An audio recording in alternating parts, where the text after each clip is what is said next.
प्यारे बच्चों, आज हम हिंदी में अपनी पाठ्य पुस्तक वसंत भाग 3 की कविता नंबर 9 के बारे में पढ़ेंगे और इसे अच्छे से समझेंगे। कविता का नाम है कबीर की साखियाँ।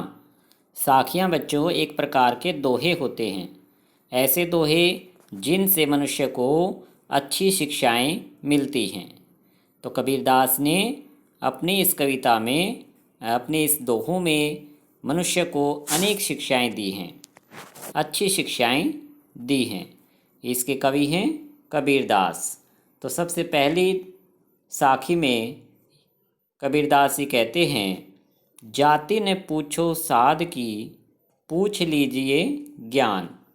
कबीरदास जी कहते हैं कि जो साध यानी साधु व्यक्ति होते हैं, सज्जन व्यक्ति होते हैं, हमें उनसे उनकी जाति यानी किस धर्म के हैं, किस जाति के हैं, यह नहीं पूछनी चाहिए। न पूछो।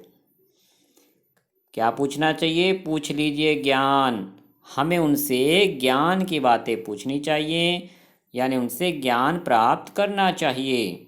इसके लिए कबीरदास जी एक उदाहरण द्वारा समझाते हैं कि जैसे मोल करो तलवार का, कि यदि हम तलवार खरीदने जाते हैं तो तलवार का मोल भाव करते हैं, उसका मूल्य पूछते हैं। पड़ा रहन दो मयान, मयान जिसमें तलवार को रखा जाता है, जबकि मयान पर ध्यान नहीं देते। तो ठीक इसी तरह से हमें सज्जन व्यक्ति जब भी मिले तो हमें उनसे ज्ञान की बातें पूछनी चाहिए। अगले साखी में कबीरदास जी कहते हैं, आवत गारी एक है, उल्टत होई अनेक। गारी होता है बच्चों गाली या कोई अपशब्द को गारी कहते हैं। कबीरदास जी कहते हैं कि जब कोई व्यक्ति हमें अपशब्द कहता है या कोई गलत बात कहता है तो उस समय वह एक होती है, क्योंकि उसकी संख्या कितनी है? एक ही।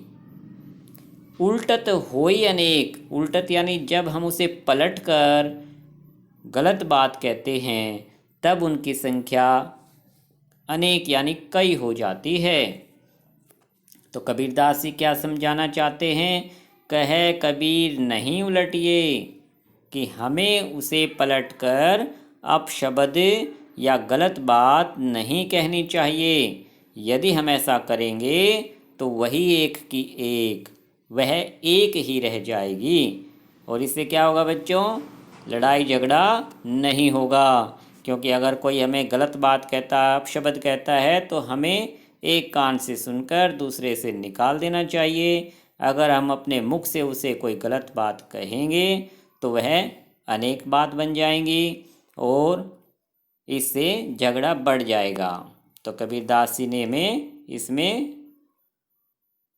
अपशब्द ना कहने की शिक्षा दी है कि हमें किसी को पलट कर जवाब नहीं देना चाहिए। तीसरी साखी में कबीरदास जी कहते हैं, माला तो कर में फिरे। कर होता है बच्चों हाथ। जीभी फिरे मुख माही, जीभी यानी जीवा हमारे मुख में रहती है। कबीरदास जी कहते हैं जब कोई मनुष्य भगवान की भक्ति करता है तब वह अपने हाथ में मनकों की एक माला पकड़ लेता है और उस मनकों को फिराता रहता है। इसलिए कबीरदास जी कहते हैं कि माला तो कर में फिरे, यानी मनुष्य अपने हाथ में माला को फेर रहा है और जीभ क्या करती है? उसका मुख में भगवान का स्मरण करती है, सुमिरन करती है, भगवान का नाम लेती है और जीभ मुख में रहते हुए उस मालिक का सुमिरन कर रही है। लेकिन जो रहस्य की बात बताई इसमें कवि ने कि मनवा, कि यदि उस मनुष्य का मन दहूं दिशी फिरे, यानी चारों दिशाओं में, चारों ओर, दसों दहूं यानी 10 दिशाएं होती है बच्चों। 4 जो मेन दिशाएं हैं, पूर्व पश्चिम उत्तर दक्षिण, और 4 उनके बीच की दिशाएं होती हैं और 2 दिशाएं, एक ऊपर की और एक नीचे की, यानी आकाश और पाताल की। इस तरह से दहूं दिशाएं बनती हैं कि यदि मनुष्य का मन 10 दिशाओं में फिरता रहता है, यह तो सिमरन नाही, यह किसी प्रकार का सुमिरन यानी भगवान का नाम लेना नहीं है। तो कवि ने इसमें हमें क्या शिक्षा दी है कि हमें अपने मन से उस मालिक का सुमिरन करना चाहिए। हमें दिखावे की आवश्यकता नहीं है, हमें माला लेकर बैठने की आवश्यकता नहीं है, जीभ से बोल के उसका सुमिरन करने की ज़रूरत नहीं है। यदि हम मन से मालिक का सुमिरन करेंगे तो वह अवश्य ही प्रसन्न होंगे। अगली साखी में कबीरदास जी कहते हैं, कबीर घास ने नी दिए। घास जो हमारे पैरों के नीचे होती है, क्योंकि घास पर हम चलते हैं, जो पाँव तली हुई, कि हमें उस घास की निंदा नहीं करनी चाहिए जो हमारे पैरों के नीचे आती है, पैरों के नीचे रहती है।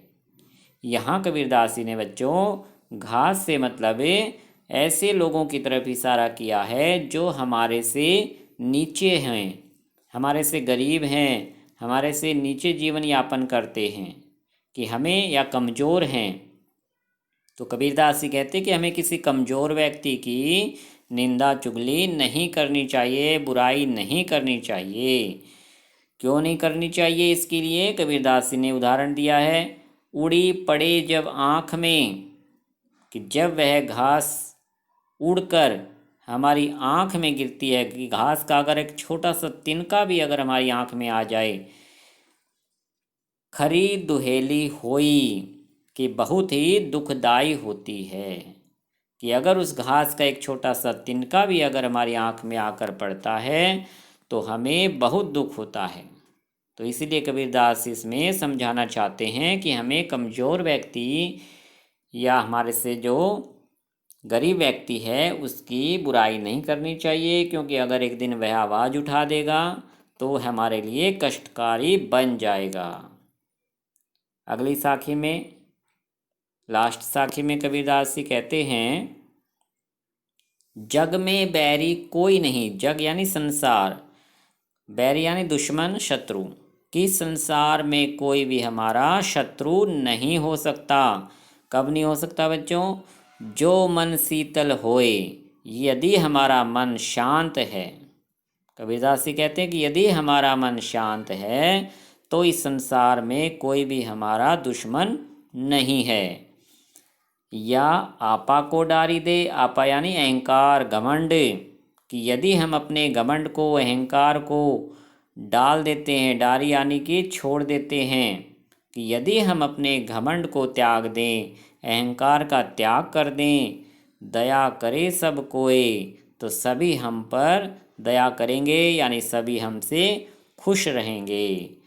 तो इस साखी में, अंतिम साखी में कबीरदास जी ने हमें अहंकार को त्यागने की शिक्षा दी है।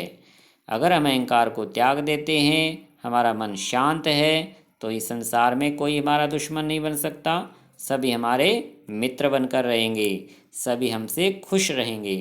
तो अच्छा बच्चों, आपने इन पांचों साखियों को फिर से रिवाइज कर लेना है, अच्छे से समझ लेना है।